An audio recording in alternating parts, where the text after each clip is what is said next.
Hola a todos, un saludo especialmente y el agradecimiento a los organizadores de este espacio por la invitación. Para mí es un privilegio compartir este tema de acompañamiento espiritual en el enfermo oncológico con todos ustedes. Mi nombre es Raquel Bolton, soy médica bioeticista y como les anticipé, voy a acompañarlos en este tema que me parece que es muy interesante y de acuerdo a todas las revisiones bibliográficas, científicas que tenemos oportunidad de ver, es un tema interesante y muy pedido, ya sea por los pacientes, por el entorno, y también la necesidad de ver que es muy importante la formación desde nuestros profesionales de la salud en este tema. Vamos a trabajar en distintos ejes que nos van a concentrar y adentrar en la problemática específica que se los voy a presentar. Sabemos que evidentemente el cáncer es una de las causas principales de muerte en el mundo, que responden a muchas causas, entre ellas, por supuesto, de acuerdo a factores desencadenantes y predisponentes. Entonces, de ahí la necesidad de la toma de conciencia, porque según las cifras de la Organización Mundial de la Salud, es decir, estas muertes van a ser por supuesto van a ir aumentando con el transcurso de los años y es necesario entonces hacer los abordajes respectivos para acompañar, en este caso puntual de nuestra charla, el acompañamiento espiritual. Vamos a hacer también una diferencia entre los distintos estados cuando hay un enfermo oncológico en estado crítico o ya al final de su enfermedad como un estado irreversible. Y ahí nuestra responsabilidad moral al respecto. Este tema lo vamos a tratar. Vamos a tratar también en forma amplia lo que es el acompañamiento integral de la persona humana, en este caso en su máxima vulnerabilidad y en su máxima fragilidad. Y después vamos a hacer un breve concepto acerca de dos términos que a veces se utilizan en forma como simultánea, que es el dolor y el sufrimiento. Vamos a establecer las diferencias y vamos a ir profundizando estudios estadísticos. ¿Por qué esto? Porque es importante tener el conocimiento en cuanto a estudios que van evaluando el comportamiento, las necesidades, puntualmente en este caso de un enfermo oncológico, de su familia y también de nuestros profesionales de la salud.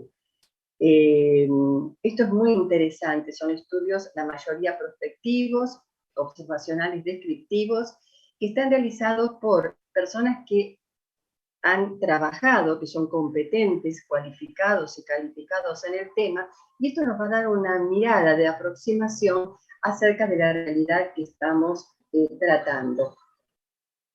Con respecto a los tres ejes que vamos a trabajar, están en forma gráfica en esta presentación. Asistencia al enfermo oncológico, por ser es decir, la causa importante de fallecimientos en el mundo. Como les comenté, vamos a utilizar estadísticas para adentrarnos en la realidad puntual a través de profesionales de la salud, científicos que trabajan en el tema.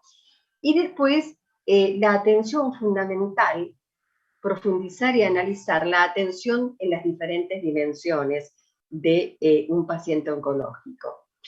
Esto es lo que les comenté en cuanto a las estadísticas. El cáncer es una de las causas principales de muerte en todo el mundo, casi 10 millones de fallecimientos en 2020, y sabemos que las cifras van aumentando. Y aquí tenemos una serie de casos con sus cifras que verdaderamente nos preocupan, son cifras que preocupan. Aquí está como separado para comprender mejor lo que significa un paciente en estado crítico y un paciente en estado terminal. ¿Por qué es interesante esta apreciación fundamentalmente? Porque nuestra atención, nuestro centro es el paciente. Y fundamentalmente nuestra responsabilidad en el acto médico tiene que ser igual en la atención, en el hacer y en el dejar de hacer. Es decir, considerar siempre que más allá del estado en que se encuentre nuestro paciente oncológico, la atención siempre tiene que ser la misma. Por eso me pareció interesante colocar como centro que no existe una diferencia de responsabilidad moral. Se debe considerar al paciente en forma integral. Cuando me refiero a las responsabilidades de la moral, voy a ser respetuoso, en este caso, en el marco de la espiritualidad, de sus creencias, de sus valores, de sus costumbres, en ambos casos, ya sea en un paciente crítico, cuando es un paciente que tiene un grave riesgo de vida, pero hay posibilidades de recuperación. ¿Y esto cómo se va a dar? Por supuesto, en una unidad de cuidados intensivos, con tecnología de alta complejidad, de cuidados especiales, sabiendo fundamentalmente cuando una técnica o un acto médico es proporcionado o desproporcionado. Sabemos que, es decir, desde el punto de vista terapéutico, un proceso proporcionado puede ser para un paciente, pero no para el otro. Entonces la evaluación individual es muy importante. ¿Y qué pasa con un enfermo que está en el proceso de morir? Que es un paciente en estado terminal de enfermedad. Y acá hay que tener cuidado en cuanto a las expresiones. No estoy hablando de un paciente terminal, sino un paciente que está cursando una enfermedad en estado terminal. Evidentemente acá se hace irreversible, puede ser que la muerte sea a corto plazo. Entonces, ¿qué tengo que tener bien presente? Que no tengo que utilizar tecnología que sea desproporcionada, que no pueda ser incluida dentro de un proceso de agonía para prolongarlo. En ambos casos, desde el tema que nos compete, que es la espiritualidad, ambos tienen que ser acompañados en sus circunstancias, en su historia, en su biografía. Acompañamiento espiritual en ambos casos. Aquí quise graficar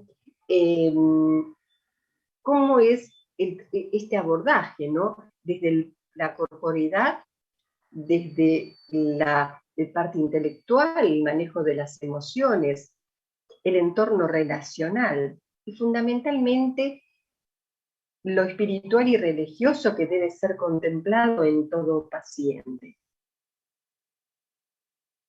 Les anticipé el término dolor y sufrimiento. Ambas son experiencias, pero no son las mismas. Cuando hablamos de un dolor, hablamos de una experiencia emocional, que evidentemente está asociada a una lesión.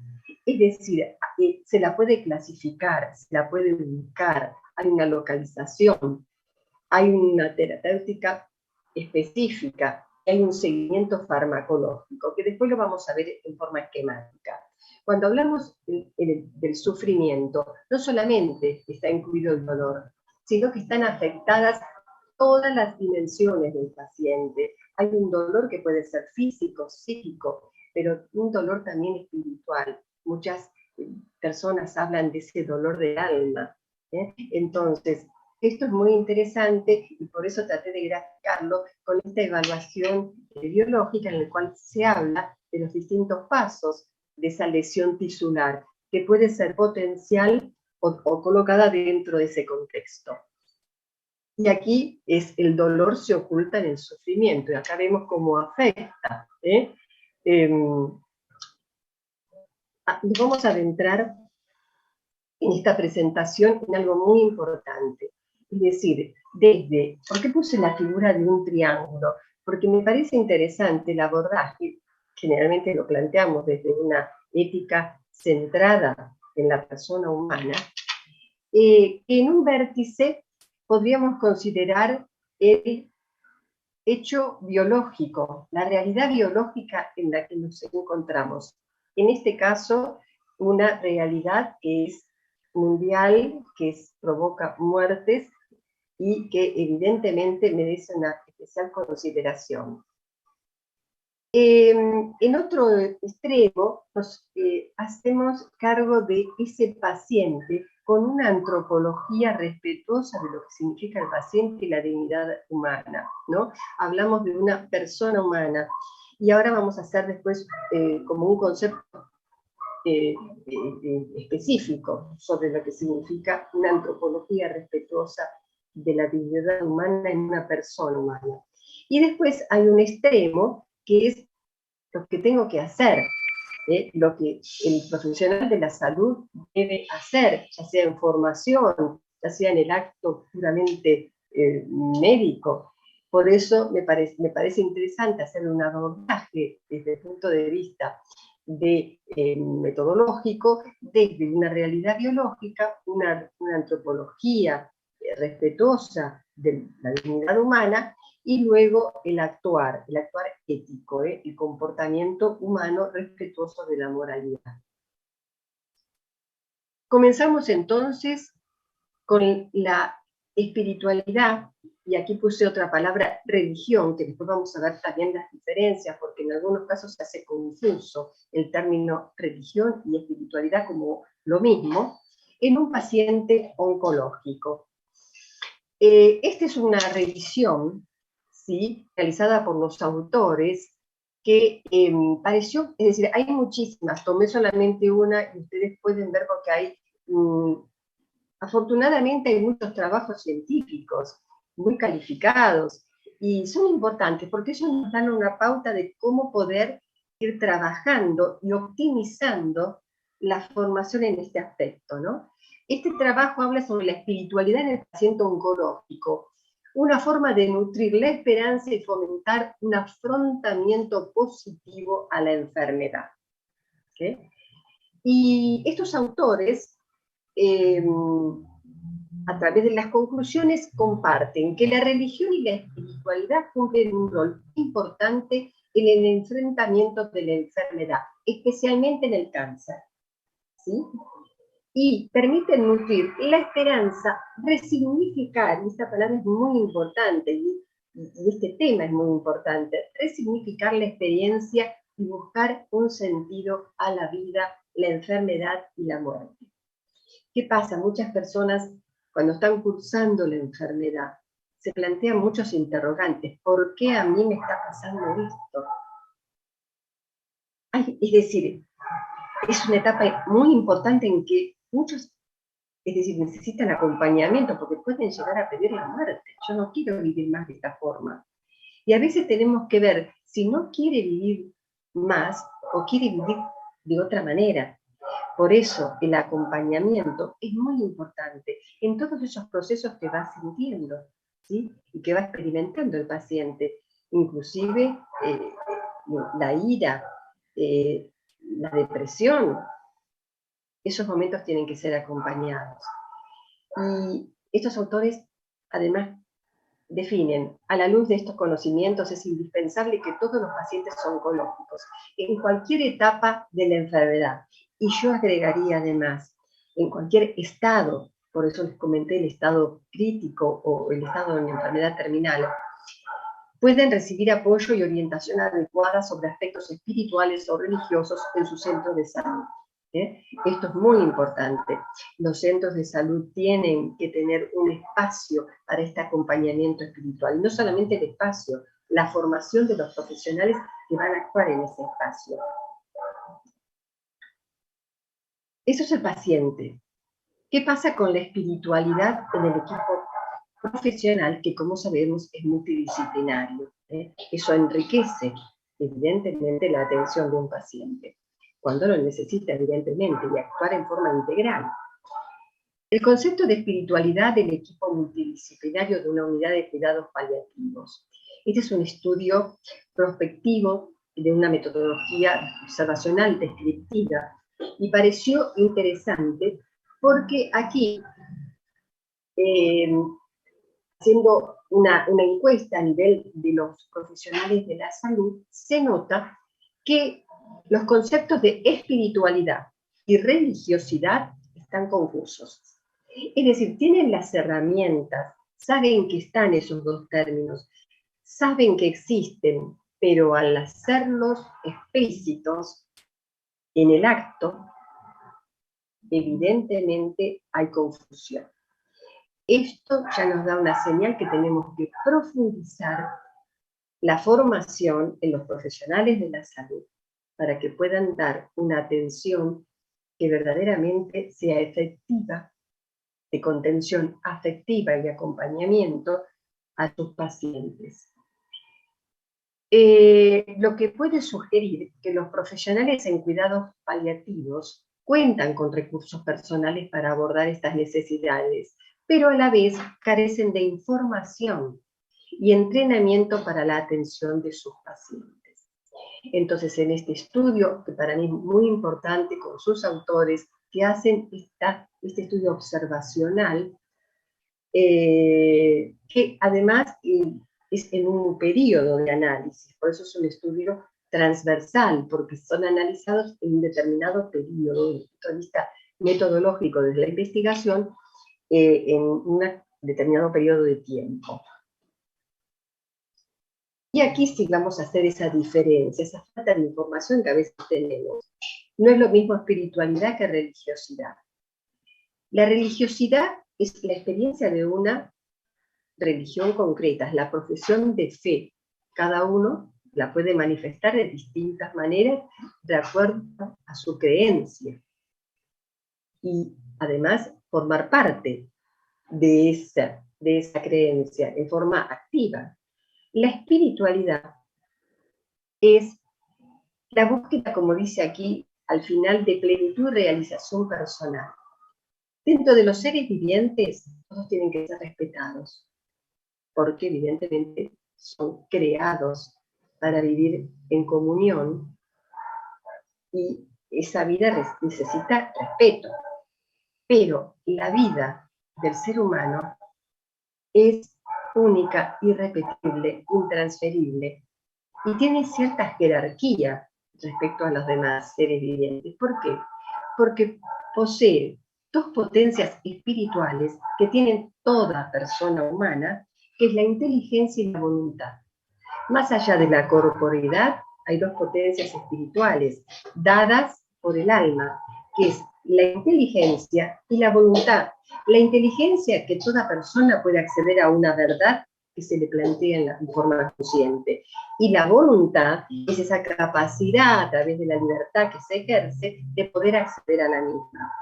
¿Por qué es importante? Porque el hombre tiene la capacidad de poder discernir, de poder comparar qué me pasó, qué me pasa y qué me puede pasar, y hacer una relación de la misma. Y esa capacidad fundamentalmente las da las capacidades espirituales.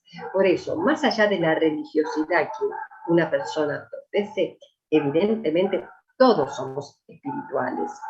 Y eso es muy importante, porque yo en un paciente voy a respetarlo a él en esa espiritualidad, por más que esté cursando una enfermedad en la cual esté debilitada la parte cognitiva, la parte del manejo de las emociones, su dignidad de persona es siempre la misma.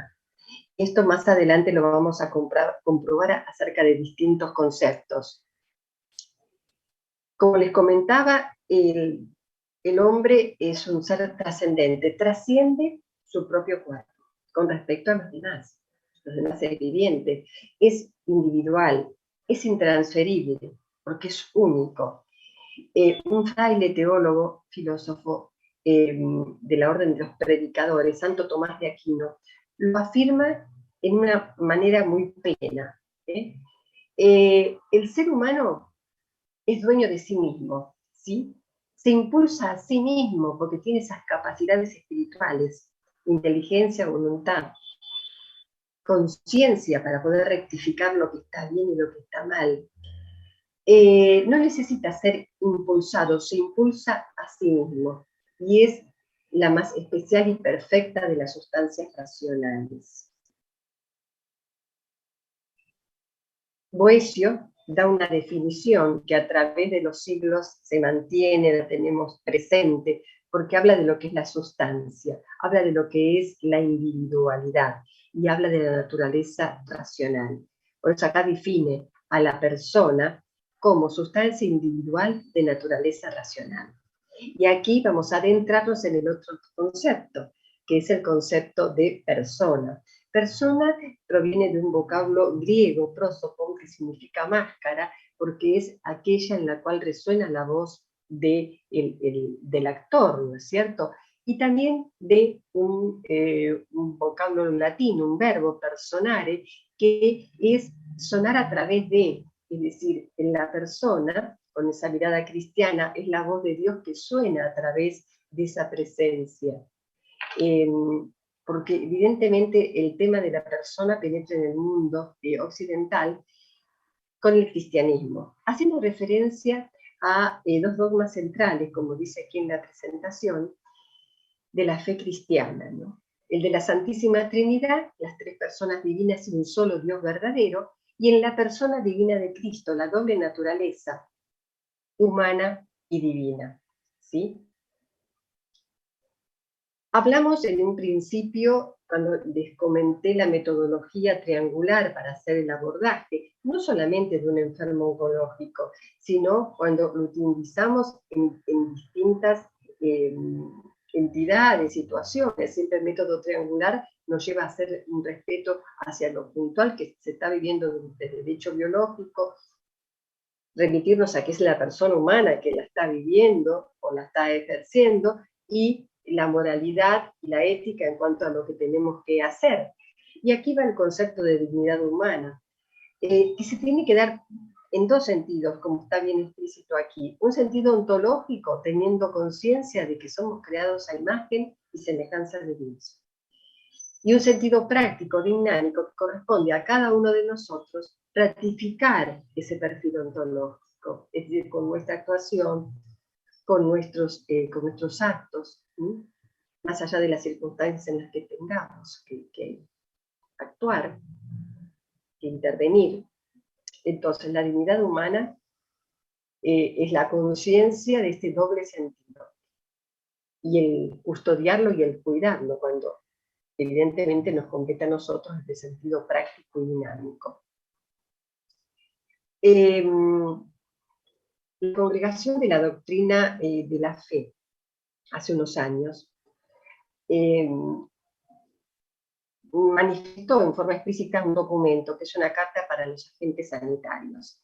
Y me pareció muy oportuno decirle en este momento, sobre todo cuando estamos hablando del tema de espiritualidad, teniendo en cuenta estos trabajos científicos que no hay ninguna necesidad de acompañamiento y de recepción de la misma. Y dice, los llama ministros de la vida. A ella dedican la propia actividad profesional o voluntaria los agentes de la salud. Son médicos, enfermeras, farmacéuticos, capellanes hospitalarios, religiosos, administradores, voluntarios del sufrimiento, comprometidos en diversas formas en la profilaxis, tratamiento y rehabilitación de la salud humana.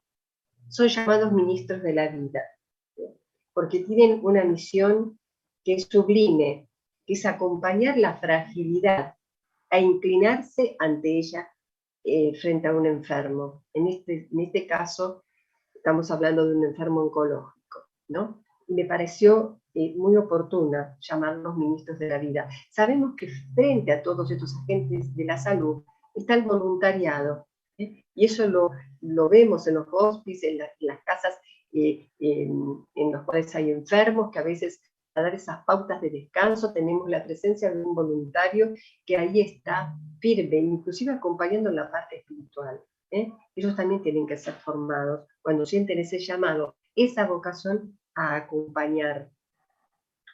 Espiritualidad y religiosidad en las familias. Este es un tema muy importante. Hablamos del paciente, pero no tenemos que olvidarnos nunca de las personas que lo están cuidando, especialmente cuando tienen en la familia un enfermo, en este caso oncológico. Hay un trabajo también transversal, es decir, tomado en un determinado tiempo, que también es descriptivo.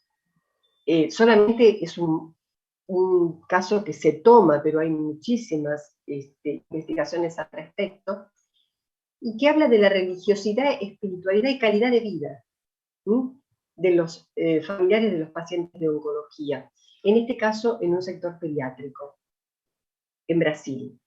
¿Y qué notaron los autores para poder compartir y en cierta manera jerarquizar este abordaje? Se notó que la mayoría afirma que la religiosidad y espiritualidad son muy importantes. Esto lo dicen las familias, pero a pocas se les habló sobre ellas durante la atención médica. Y eso no está solamente comentado aquí, se vive, es decir, en las salas de nuestros hospitales se vive esta situación. Entonces, ¿cuáles son las conclusiones? Para el público evaluado, la espiritualidad es un factor importante para hacer frente a situaciones estresantes, así como para proporcionar mejor calidad de vida a los familiares. Además, se agrega, científicamente, la necesidad de más investigación sobre el tema es evidente. Es decir, esta es una apreciación de los investigadores en este trabajo. Me parece muy interesante. ¿Por qué? El valor de las futuras contribuciones al campo de la salud es indudable que lo puedan hacer desde esta perspectiva, la salud y la espiritualidad, en forma conjunta. No tenemos que desvalorizarla, sino además formarnos en la misma. Por eso considero que es muy importante nuestros profesionales de la salud, y aquí sí me apoyé en un documento de la Iglesia Católica del año 2007, que es el documento de Aparecida, ¿no? Que es un documento fundamentalmente para las iglesias con la impronta de la problemática de Latinoamérica, en este caso, ¿no? Y habla, pero evidentemente es universal porque es un documento para la iglesia, ¿sí? Y es muy importante, yo tomé este aspecto solamente, necesidad de una formación, una necesidad de una formación en la dimensión humana y relacional, comunitaria, la dimensión espiritual, no olvidarnos de la dimensión intelectual, la formación. Tenemos que tener profesionales de la salud formados científicamente y también competentes y acompañando también la espiritualidad de cada paciente. Y la dimensión pastoral y misionera. Cuando hablamos de la misión pastoral, es una misión dentro de la iglesia que nos lleva a vivenciar la trascendencia de la persona, ¿no? Ese contacto que puede tener en este caso una persona, estamos en un documento de la Iglesia Católica, el encuentro con Jesucristo, ¿sí? Por eso se habla de pastoral y misionera. Misionera es llevar el Evangelio, llevar las presencias y los gestos de Jesús y del mismo Dios a distintos lugares, ¿sí? Siempre con el mismo mensaje. ¿Y qué importancia tiene esto? Porque a veces, para muchos pacientes, nuestra vida, nuestros gestos y nuestro actuar médico es el Evangelio que ellos conocen. Entonces, quizás no tengan posibilidad de ir a ver las citas bíblicas, pero nuestra forma de actuar, si tenemos una formación dentro de la espiritualidad y con un paciente de una creencia, en este caso católica, nuestro actuar puede llevarnos a ver un gesto propio evangélico. Y sea quizás la única oportunidad que tenga de hacerlo. Cuando hablamos de la familia, hablamos, por supuesto, la importancia de los cuidados paliativos. Y siempre nos centramos en el paciente.